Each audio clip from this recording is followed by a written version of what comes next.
Ah putain, salut. C'est un matin particulier, j'ai les cheveux qui ont poussé cette nuit. J'ai pris du poids. Je sais pas ce qui s'est passé, franchement. Mais ça devrait quand même promettre une game du matin intéressante. Hearthstone est un petit peu pas mort, mais un petit peu, je trouve, bloqué en ce moment au niveau du metagame, surtout en haut du ladder. Ça joue un peu la même chose. Les Open Cup font beaucoup euh, d'impact sur le méta. Donc je me suis dit, allez, on part sur du Runeterra. Je sais que ça plaît moins, mais moi j'aime bien Runeterra. Je trouve ça sympa quand même. Donc voilà, donc on part sur une petite game du matin Runeterra. Un deck que j'essaye beaucoup en ce moment, c'est le Timo Ezreal, parce qu'apparemment ce serait le contre à Targon. Du coup, on va aller vérifier si c'est vraiment le contre à Targon. Et on va lancer la première game tranquille. Le but sur Runeterra, c'est vraiment de ne pas faire de gestes amples. Vous voyez là, normalement, voilà, parfait. On est contre Aphelios TF. Alors, pour ceux qui ne connaîtraient pas le jeu du tout, actuellement, Aphelios TF, c'est le deck à la super méga mode qui fonctionne super bien. Alors là, qu'est-ce que je garde? Getter Avarosan, c'est bien, ça occupe. Ça met un petit T2. Colporteur de champignons, c'est ok, ça commence à mettre des trucs. Ezreal, il met du temps à évoluer dans le deck, ça dégage.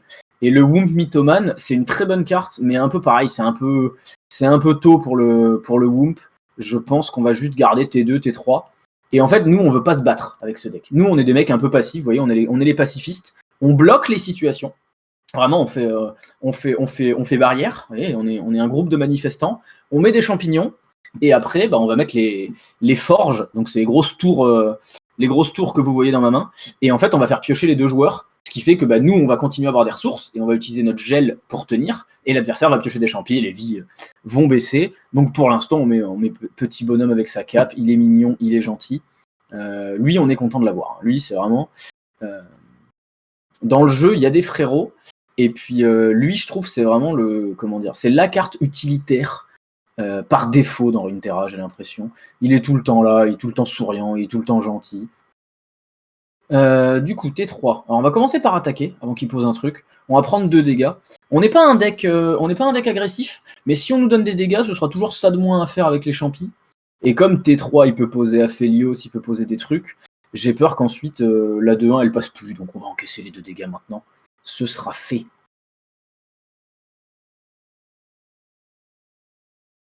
Ok, petite artiste cosmique, du coup on a bien fait d'attaquer avec la 2-1. Elle servira à bloquer plus tard. Ça nous va très bien. Alors du coup, T3.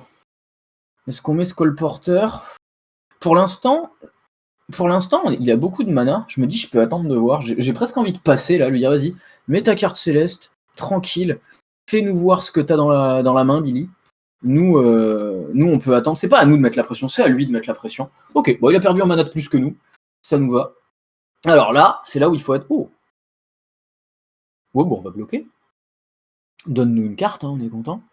Donne-nous Timo, donne-nous des trucs qui mettent des champis dans le deck. Champ des trolls. Ok, bon, au moins on va pouvoir défendre, protéger la 3-3 facile maintenant. Donc on va mettre cette 3-3. En plus, on a déjà développement itératif, donc c'est-à-dire qu'on va pouvoir la copier. Et en gros, l'idée, c'est qu'à chaque fois qu'on va jouer un sort, on va mélanger du champi dans le deck adverse. Et du coup, le but, c'est d'en mettre un bon paquet. On va essayer d'en mettre bien 20-30. Et ensuite, on va partir à la forge. Alors, ça pourrait être tentant. On pourrait développement itératif sa créature. Mais je pense que comme on a du gel, du champ des trolls, etc., on va développement la nôtre. On a un mana à perdre, on va faire ça, hop. Voilà, prochain tour, on pourra la poser. On a double champ des trolls. Et maintenant, c'est parti. Si vous aimez les omelettes, si vous aimez les trucs un petit peu forestiers, ceci est votre moment. Et on pose le deuxième. Hein. Et puis maintenant, comme on dit, the show must go on. Là, il va y avoir du champi, va y avoir de la petite salade, de la petite omelette, tout ça. Hein. Alors, du coup, on est tranquille. Hein. Maintenant, ça va être le... Vous voyez, ça, c'est les decks esprit game du matin, je trouve. Là, c'est chill. Là, on est bien. On se prend pas la tête. Et l'avantage de ce deck, c'est que le deck qu'on affronte en face, c'est l'un des meilleurs decks du méta, d'assez loin, on va pas se mentir.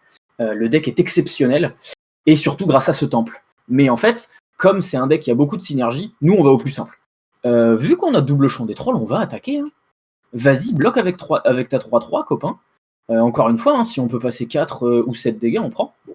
Il bloque, et ben champ des trolls, c'est parfait. On tue sa 3-3, on met 6 champis dans le deck, et on passe 4 dégâts. Fantastique. On a du gel, si jamais. Le gel est très important dans ce match-up. Il y a beaucoup de gens qui disent qu'on peut cut le gel pour ce match-up parce qu'il n'y a pas d'assez grosses créatures. Mais quand ça pose le temple en face, là, ça monte assez vite. Alors oui, mais d'accord. Très bien, on s'en... Oui, je veux même pas la tire mystique tout de suite, hein, j'ai le temps. Hein. On va voir ce qu'il fait, c'est à lui de jouer. Donc le tour passe pas sans qu'on soit d'accord. Donc on va attendre. Il va jouer une carte. Ah, c'est un instantané, ça nous embête un peu. Bon, il l'aurait eu de toute façon. Hein. Mais en fait, l'idée, c'est que je voulais qu'il joue une carte et qu'on tire mystique en réponse avant que le temple s'active. Mais là, du coup, ça s'est pas passé comme ça, c'est pas grave. On a du gel, on a des trucs comme ça. On le fera à ce moment-là, pas de problème.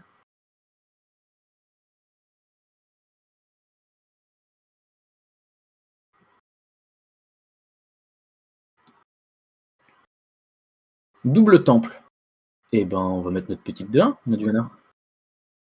J'ai tendance à attendre très longtemps, moi, avant de mettre les forges, et à les mettre limite les deux d'un coup et bombarder comme un idiot d'un coup. Il y en a qui me disent que je joue trop lentement le deck, mais en fait, je suis contre un adversaire qui fait absolument rien. Il joue ses synergies de son côté.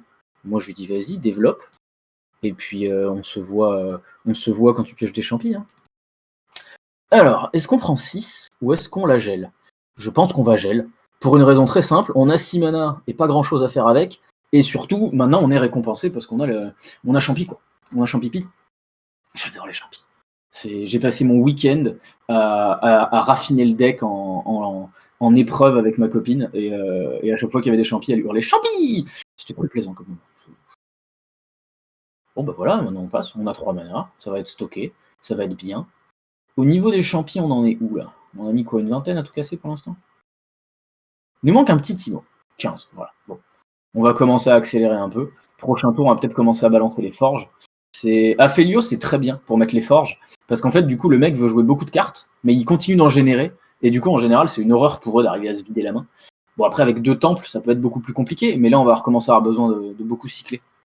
Alors non, champ de troll, hein, ça suffit. Vous allez laisser nos messieurs tranquilles. Voilà. On vous le dit gentiment, mais vous n'allez pas faire ça. Ouf, ouf. Donc il est à 21. Ça peut aller très très vite. Hein. Ça peut vraiment aller super vite. Quand ça a commencé à faire à invoquer le comte de Champignac, ça va aller super vite. Alors, toujours pareil, la 2-1, en fait, dans le deck, elle sert à ça. La 2-1, elle sert à attaquer, en fait. C'est là, on attaque juste avec la 2-1, comme ça, on lui rend l'initiative, on voit ce que lui, il fait, et nous, on reste dans cette logique de réaction. Et en plus, elle nous pioche des cartes, alors tant qu'à faire. Voilà. Choc de statique. Choc de statique, ça permet de cycler, mais là, on a les 2 forges, donc on va surtout s'en servir pour level up Ezreal. Il en est où, Ezreal, tiens, d'ailleurs? On devrait pas être trop loin de l'évoluer. 3 sur 6. Ok, donc on peut l'évoluer, mais comme on l'a pas en main pour l'instant, on va pas se presser. Voilà, donc là il veut jouer des cartes, donc on va mettre une première forge, et on va faire ce tour de double forge sur notre tour d'attaque. C'est important de le faire sur notre tour d'attaque, parce que comme ça coûte quand même beaucoup de mana de poser 1 ou 2 forges, ça évite de prendre une grosse attaque en retour dans la bouche, et comme ça, bah, si derrière il veut setup une grosse open attack, bah, il prendra double gel, et puis il rentre à la maison. Voilà. Bon, on va commencer à faire des gros trucs quand même. Mais oui, pioche, vas-y, pioche. Deuxième forge, on est parti maintenant. Allez, YOLO. Et il y a un truc, alors pour ceux qui joueraient pas à Runeterra ou qui ne le sauraient pas, ça marche pas comme dans Hearthstone avec les bombes. C'est-à-dire que si on est à 10 cartes en main, on prend quand même les champis des cartes qu'on brûle. Et ça, c'est très important. Parce que je pense que le deck serait bien plus mauvais si les gens ne se mangeaient pas les champis. Alors lui, il faut qu'il meure. Donc lui, il prend tir mystique immédiatement. Sans sommation ni rien. Il y a un moyen de mourir, en fait, c'est Twisted Fate qui vient nous embêter.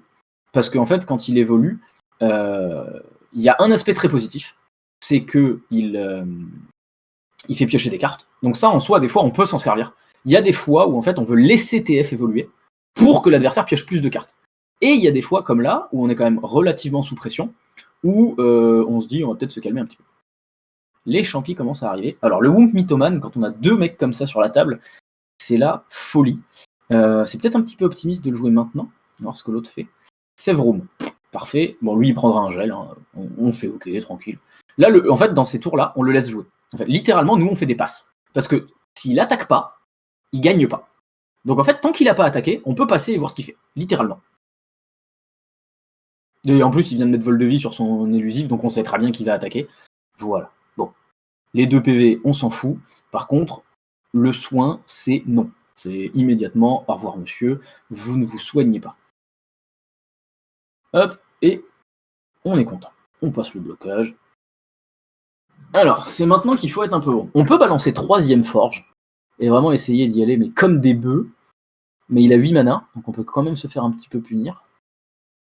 Sinon, on peut essayer de tuer TF. En soi, j'aime bien faire forge et rayon thermal TF.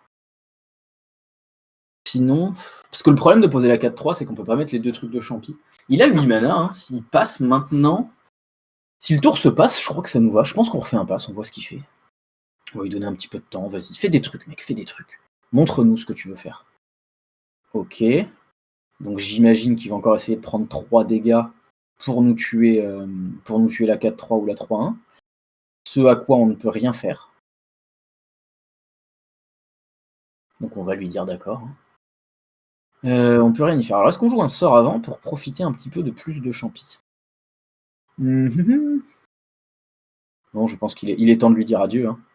On va mettre la 3ème forge. Vu qu'il nous montre qu'il veut défendre, on va mettre la 3ème forge et on va lui dire bah écoute, tu vas juste piocher ton deck. Et nous, avec 4 cartes par tour, on va trouver de quoi défendre.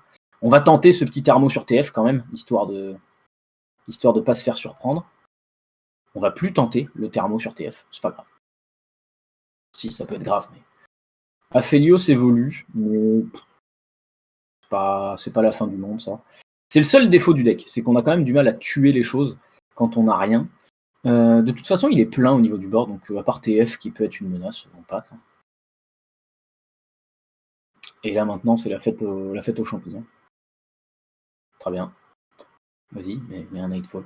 Je pense qu'il l'a utilisé juste pour pas overdraw, sauf qu'il a pas vu qu'il faisait pas l'overdraw, mais c'est pas grave.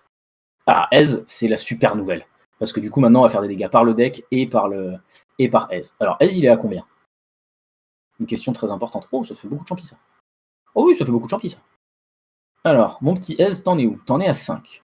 Très bien. Donc, on va poser Ez. Parce qu'on peut. Et là, maintenant, ça va être l'hymne à la violence. Parce que du coup, les static shocks vont faire 3 dégâts. Les sorts instant font 1 dégât. Et du coup, maintenant, font 2 dégâts. On va geler des créatures à lui. Calibrum. Oui, d'accord, c'est bon. Vas-y, c'est Ez qui fait le boulot maintenant. Les champis, c'est bon, c'est fait. Maintenant, c'est Ezreal qui va faire le boulot. Donc, on va laisser passer. Alors, du coup, comment est-ce qu'on fait ça? On peut static. Je pense qu'on static shot. Et du coup, qu'est-ce qu'on static shot? TF et le Nexus, je dirais. On a besoin que de 1 avec Ez, donc on va prendre des dégâts. Et TF est la seule créature qu'on veut éventuellement enlever. La grosse 7-7 élusive, on a du gel. Aphelios, je crois qu'on l'ignore. À moins qu'il gagne vol de vie, on va l'ignorer. Et sinon, nous, tout ce qu'on veut là, c'est vent mordant ou quelque chose comme ça. Timo! Alors, bon, il y a de l'élusive en face. Là, c'est bon. Hein. Normalement, il est à 26 champis. Ça devrait être bon. Bah, il a tué TF lui-même. Très bien, ça nous va parfaitement. Du coup, maintenant, on n'a plus qu'à réagir. Hein. Là, on fait passe. Hein. De toute façon, c'est à lui de nous tuer. Il est à 6 PV. Il a plein de champis dans le deck. Du coup, nous, on attend. Et puis, quand il fait quelque chose, on gèle la totale. Hein. Ok, je vois pas à quoi. Qu'est-ce qu'il veut récupérer chez nous? Choc de statique, ça nous va. Je te le dis tout de suite. Thermo, on l'a pas encore utilisé. Tu vas utiliser du gel sur Ez? Ouais, on passe. On est contre un mec à 10 cartes. Il va en piocher 4. On a plein de champis dans son deck. Ah! Ça y est, le soin est arrivé. Alors, du coup, il faut faire 11. 11, c'est faisable. Pas trop de problème à faire 11. On va utiliser notre mana quand même. Je pense qu'on va poser Timo, du coup. C'est juste pour bloquer Timo. Hein. Littéralement, Timo est juste là pour bloquer. Mais comme il a beaucoup d'insaisissables, on va juste le mettre sur la route et ça nous fait économiser un gel ou quelque chose comme ça sur la 9-9 par exemple. Histoire de gagner un petit peu de temps. Et puis on a 7 cartes. Donc il faut en jouer. Tir mystique. D'accord. Bah vas-y, tir mystique Ez, qu'est-ce que tu veux qu'on te dise? T'en as 2 des tirs mystiques? Oui, on va poser Timo tranquillement. Plaf, plaf, plaf, plaf, plaf. J'aime beaucoup l'évolution de Timo, je trouve très mignonne. Ok, fin du round. Et maintenant, on part au kill. Normalement, ça devrait pouvoir se faire sur ce tour ou sur le prochain. On a les vents mordants, qui sont à peu près la meilleure carte dans cette situation une fois que l'adversaire a des gros serviteurs. Et en plus, il prend. Il prend beaucoup, il a pris 5 en tout. Alors, 6, comment est-ce qu'on les fait Est-ce qu'on peut le faire en instantané? Oui, on peut le faire en instantané. Donc dès qu'il nous rend la main, on a gagné. Ah, bon, dès qu'il nous rend la main, on a gagné au prochain tour. Du coup, on peut mélanger du champi. On a 3, 6, on a 10 cartes. Bon, il va pas bouger, on va pas se mentir. Supernova, on en est là. On peut y faire quelque chose à Supernova? Non. Bon, bah on prend Supernova, c'est pas grave. Alors, qu'est-ce qu'on pose? On peut poser un Timo, pareil, ça va venir bloquer la 11-11. Pour un mana, on bloque la 11-11, très bien. Et ensuite, je pense qu'on va poser une 4-3, on va continuer de mettre des champis. Hein. Là, si on peut, si on meurt pas à ce tour, on va faire 4-3, 4-3, 25 champis dans le deck et ils se débrouillent. Et puis sinon, on avance et puis voilà. Hein. Alors là, normalement, il y a un vol de vie qui part. Voilà. Eh bien, mets ton vol de vie, hein. On te le gèlera, ton Aphelios. Ne t'inquiète pas pour ça. Alors, il faut qu'on garde du coup 6 mana pour vent mordant éventuellement. Donc on va mettre un Womp, hein, on a le temps. On a 12. 12, c'est bien parce que ça permet exactement de faire champi vent mordant. Voilà. Toujours pareil, hein. Maintenant, tant qu'il attaque pas, on perd pas. Donc on peut attendre. Cadeau spirituel, ok. Pour un mana, qu'est-ce qu'il va nous faire? Il va mettre vol de vie sur un autre serviteur. On va voir ce qu'il va tenter l'Overwhelm. Calibrum la 4-3, ça n'a aucun sens. Donc je pense pas que ce soit ça. Il va mettre vol de vie sur la 11-11 aussi. Totalement logique. Donc maintenant, il a plus qu'un mana. Donc on est assez tranquille. Du coup, voilà, on va le laisser attaquer. On va pas briser ses rêves tout de suite. Du coup, vent mordant 12 et 8, ça, voilà, tu récupères 0 PV. Du coup, comme on est des gens méchants, tant qu'à faire, on va mettre une petite claque à Aphelios, avec la 4-3. Alors, Timo, il tue quelque chose? Oui, Timo, il tue Zap, j'imagine? Ou la 3-1? Peut-être la 3-1, c'est mieux, en termes de dégâts qu'on prend. Voilà, de toute façon, Timo ne touchera jamais la tête, hein, vu qu'il y a des élusifs. Et puis voilà. On prend 2, on va mettre les deux sorts de champi dans le deck. Et normalement, ça va être match sans aucun problème. Hop, nuage, nuage. Merci monsieur. Et voilà, le contre du metagame. Et maintenant, on a juste à attendre. On aurait presque pu lâcher le thermo à 0. Oh bah il est parti. Quelle facilité! Avoir des cheveux, ça vous rend bon dans ce jeu, je vous le dis moi. Avoir des cheveux, ça fait de vous un bien meilleur joueur. Et du coup, bon, mon ladder c'est assez mal passé, vous pouvez le voir, je suis descendu depuis top 100 jusqu'à diamant 4. Je savais pas que c'était possible, mais ça se fait. Et du coup, bon, on est diamant 3, vous inquiétez pas, on va remonter les masters assez facilement avec la facilité des petits champis. On va appeler ça une montée forestière. Voilà, préparez-vous.